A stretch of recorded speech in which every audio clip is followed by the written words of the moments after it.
Welcome to my YouTube channel. So students, हम chapter discuss कर रहे थे मेजरमेंट्स एंड एक्सपेरिमेंटेशन, और इस चैप्टर के फर्स्ट और सेकंड पार्ट हम ऑलरेडी डिस्कस कर चुके हैं। तो इस वीडियो में इस चैप्टर का हम थर्ड पार्ट जो है वो डिस्कस करेंगे। सो स्टूडेंट्स, फर्स्ट और सेकंड पार्ट में हमने पढ़ा था कुछ डेफिनेशंस को, कुछ प्रीफिक्सेस को पढ़ा था। और अगर आपने वो पार्ट नहीं देखे हैं, फर्स्ट और सेकंड पार्ट इस वीडियो के नहीं देखे हैं, तो आप इस वीडियो के टॉप राइट कॉर्नर पर आई बटन को प्रेस करके इस चैप्टर के प्रीवियस पार्ट देख सकते हैं। So students, my name is Vivek Arora and this is my email address. अभी तक अगर मेरे चैनल को आपने सब्सक्राइब नहीं किया है तो प्लीज़ मेरे चैनल को सब्सक्राइब कर लीजिए।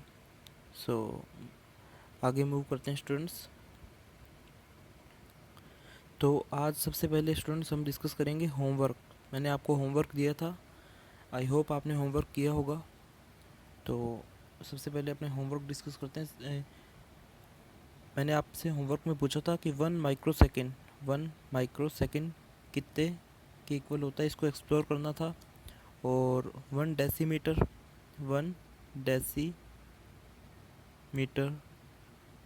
सो माइक्रो का मतलब क्या होता है स्टूडेंट्स? 10⁻⁻6 सेकेंड। और डेसी का मतलब क्या होता है स्टूडेंट्स? डेसी क्या होता है?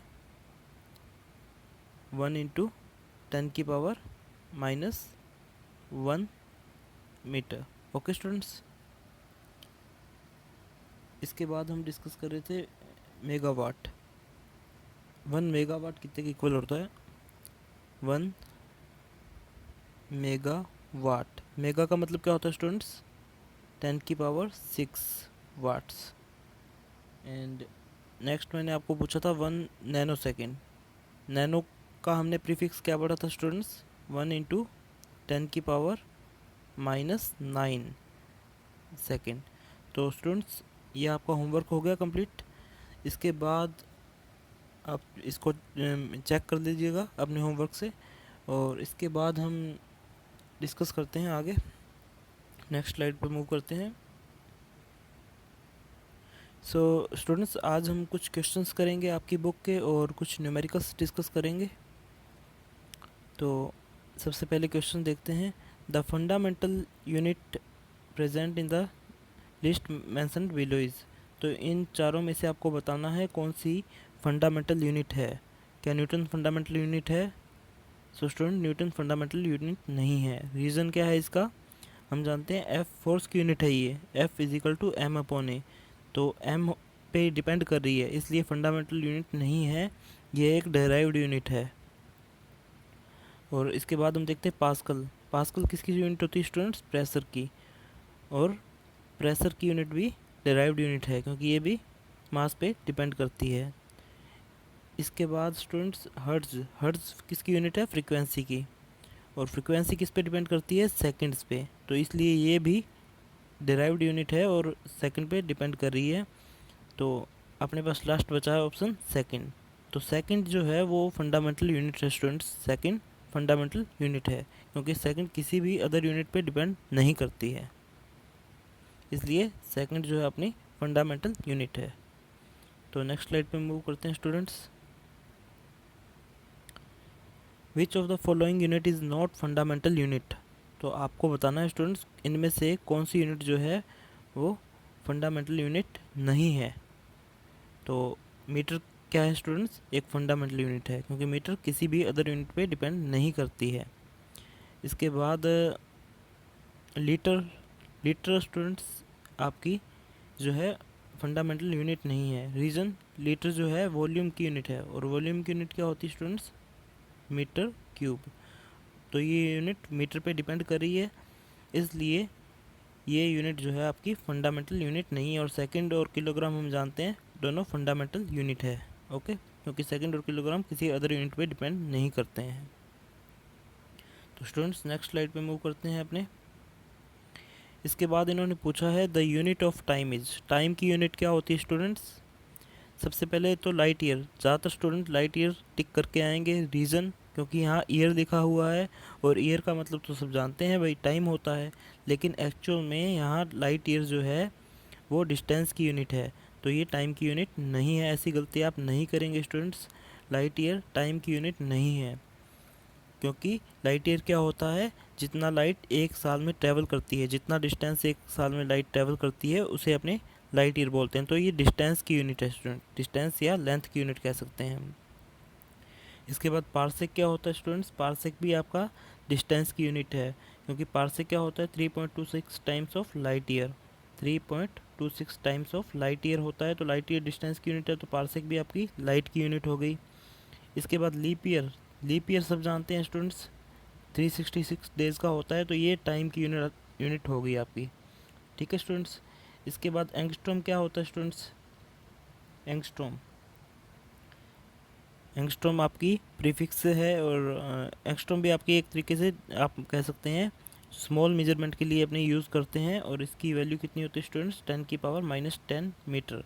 एक्चुअल में हम इससे वेवलेंथ जो होते हैं उससे मेज़र करते हैं, जो वेवलेंथ मेज़र करने के लिए हम इस यूनिट का यूज़ करते हैं। नेक्स्ट अपने अगली स्लाइड पे मूव करते हैं students. Light year is the unit of, तो लाइट ईयर किसकी यूनिट है, अभी डिस्कस किया है स्टूडेंट्स। लाइट ईयर टाइम की यूनिट नहीं है, टाइम की यूनिट नहीं है, लेंथ की यूनिट भी नहीं है, सॉरी लेंथ की यूनिट है स्टूडेंट्स, लाइट ईयर लेंथ की यूनिट है। ओके स्टूडेंट्स, लेंथ या डिस्टेंस हम कुछ भी कह सकते हैं। Light year is the unit of length. Length कितनी स्टूडेंट्स, जो एक साल में लाइट ट्रैवल करती है उतनी लेंथ को हम क्या कहेंगे, लाइट ईयर कहेंगे। मास की यूनिट ये नहीं है स्टूडेंट्स, ये तो हो ही गया। इसके बाद नेक्स्ट स्लाइड पे मूव करते हैं स्टूडेंट्स। द साइज ऑफ, ये आपका फर्स्ट न्यूमेरिकल है। न्यूमेरिकल तो क्या कहेंगे, मतलब इजी क्वेश्चन है बिल्कुल। The size of bacteria is 1 micron, the size of bacteria is 1 micron, find the number of bacteria present in 1 metre length. तो स्टूडेंट्स हम जानते हैं 1 माइक्रोन का मतलब क्या होता है, micron is equal to 1 into 10⁻⁻6 metre. अब इन्होंने अपने से क्या पूछा है कि 1 मीटर लेंथ में कितने बैक्टीरिया होंगे। तो स्टूडेंट्स इसका एक फॉर्मूला होता है, नंबर ऑफ पार्टिकल या नंबर ऑफ बैक्टीरिया क्या होगा, total length size of one bacteria, total length upon size of one bacteria. तो टोटल लेंथ कितनी दी हुई है स्टूडेंट्स अपने को, 1 मीटर, तो 1 मीटर आ जाएगा सबसे पहले। इसके बाद size of one bacteria is 1 into 10⁻⁻6 metre. तो कितना आंसर आएगा स्टूडेंट्स, 10⁻6। ओके, तो ये आपका आंसर आ जाएगा, 1 मीटर लेंथ में इतने बैक्टीरिया 10⁻6 बैक्टीरिया होंगे। ओके स्टूडेंट्स, तो ये क्वेश्चन आपका हो गया। इसके बाद नेक्स्ट स्लाइड पे मूव करते हैं। तो ये काफ़ी अच्छा क्वेश्चन है student. The wavelength of light, wavelength of light of a particular color is 5800 angstrom, express it in nanometer and meter, what is the order of magnitude in meter। तो students wavelength of light हमको दी हुई है 5800 angstrom, इसको हमने nanometre में express करना है। सबसे पहले तो हम इसको मीटर में एक्सप्रेस करते हैं, सेकंड क्वेश्चन को हम पहले करते हैं। ओके स्टूडेंट्स, क्या होगा, 5800 angstrom is equal to, sorry 5800 angstrom is equal to 5800 into 10⁻⁻10 metre. तो ये आपका सेकंड क्वेश्चन हो गया स्टूडेंट्स। अब हम इसको क्या करेंगे, 10⁻⁻10 को हम ब्रेक करके लिखते हैं, 5800 इंटू, नहीं दोबारा करते हैं, 5800 मीटर में आंसर अपने पास आ गया है। तो हम इसको ब्रेक करने, नैनोमीटर में ब्रेक करना है। नैनोमीटर क्या होता है स्टूडेंट्स, 10⁻⁻9 मीटर, इसको हम लिखते हैं 10⁻⁻9 इंटू 10⁻⁻1। ठीक है, तो हमारे पास क्या आ गया था,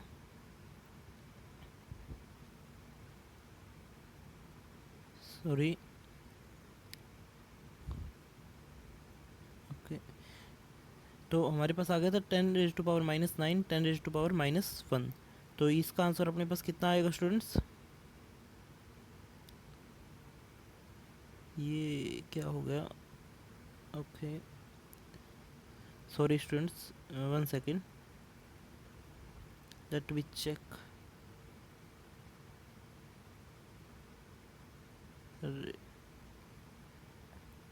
सॉरी स्टूडेंट्स, ये थोड़ा इशू हो गया आपका।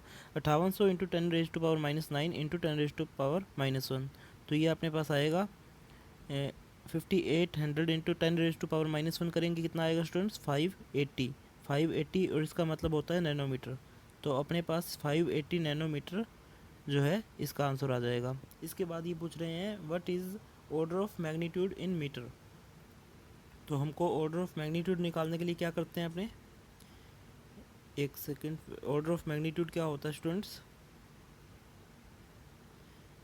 सबसे पहले अपने मीटर में वैल्यू देखते हैं इसकी कितनी आएगी। देखो 5800 इंटू 10⁻⁻10 मीटर, ये हमारे पास इसकी मीटर में वैल्यू आ गई थी। इसके बाद हमने क्या करना है, इसको 1 to 10 के उसमें लिखना है स्टूडेंट्स। 1 to 10 डिजिट में अपने को इसको लिखना होता है इस वैल्यू को। तो क्या लिखेंगे, 5.8 इंटू 10⁻³ इसका मतलब भी 5800 ही होगा स्टूडेंट्स। 10⁻³ इंटू 10⁻⁻10 इसका मतलब होगा 3 - 10 10⁻⁻7, तो 5.8 इंटू 10⁻⁻7 मीटर। तो जो अपने पास वैल्यू आई है 5.8 वैल्यू आई है हमारे पास 5.8 into 10⁻⁻7।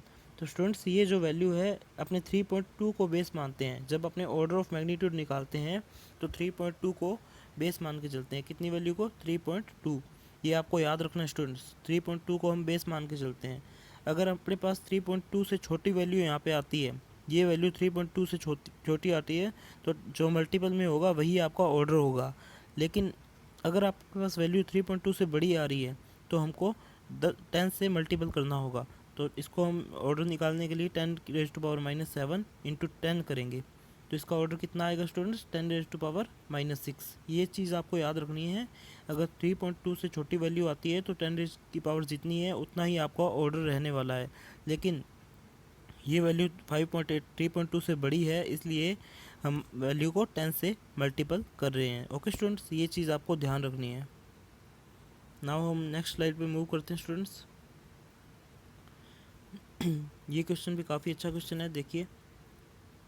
The distance of a galaxy is 5.6 into 10⁻25 metre, assuming the speed of light to be 3 into 10⁻8 metre per second. इसके बाद है find the time taken by light to travel this distance and express its order of magnitude. सबसे पहले हम time की बात करते हैं स्टूडेंट्स। टाइम क्या होता है? हमारे पास फॉर्मूला होता है speed is equal to distance upon time. तो टाइम निकालने के लिए क्या करेंगे, टाइम इधर आ जाएगा, स्पीड इधर आ जाएगी। Time is equal to distance upon speed.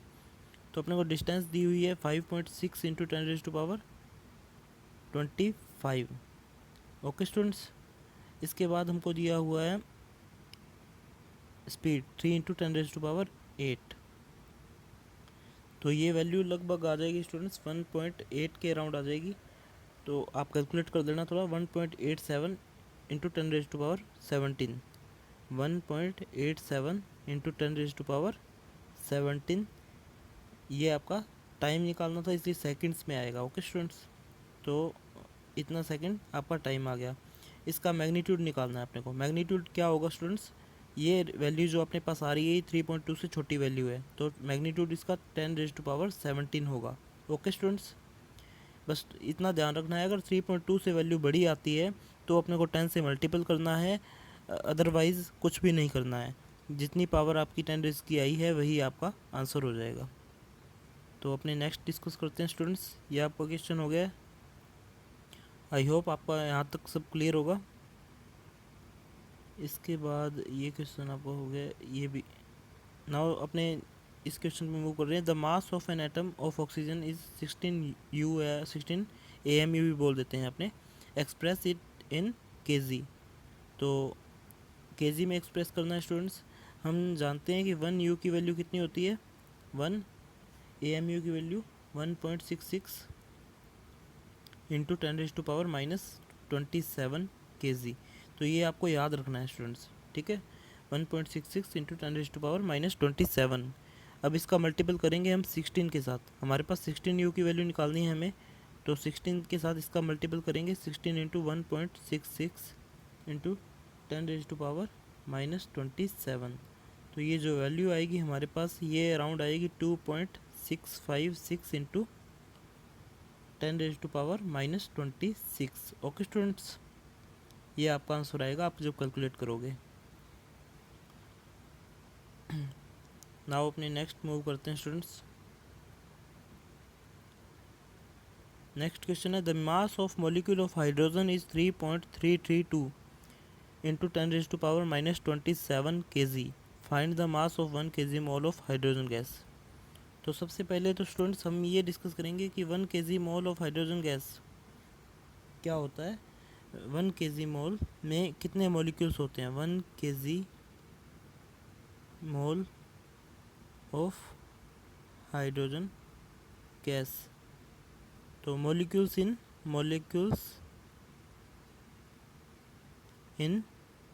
1 kg mole of hydrogen gas कितने मॉलिक्यूल्स होते हैं स्टूडेंट्स, ये आपको याद रखने हैं। इसका मॉलिक्यूल्स जो होते हैं वो होते हैं आपके 6.02 इंटू 10⁻26 6.02 इंटू 10⁻26 मॉलिक्यूल्स होते हैं। तो ये चीज़ आपको याद रखनी है स्टूडेंट्स।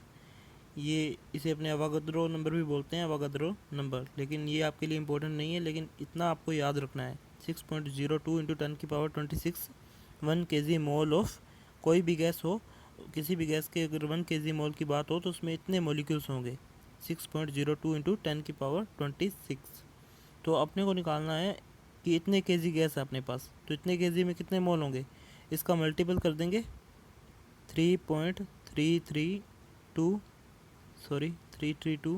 इंटू 10⁻⁻27 के साथ इसका मल्टीपल करेंगे तो कितना आएगा। ये वैल्यू आप कैलकुलेट कर देना, लगभग ये आएगी आपकी 19.8 इंटू, ये वैल्यू आपकी लगभग 19.8 इंटू ये वैल्यू आ जाएगी 10⁻⁻1, लगभग इतनी वैल्यू आएगी। थोड़ा आप चेक कर देना इसका, ठीक है स्टूडेंट्स, आंसर आप थोड़ा चेक कर देना कैलकुलेशन सही है या गलत है। तो नेक्स्ट पे मूव करते हैं अपने।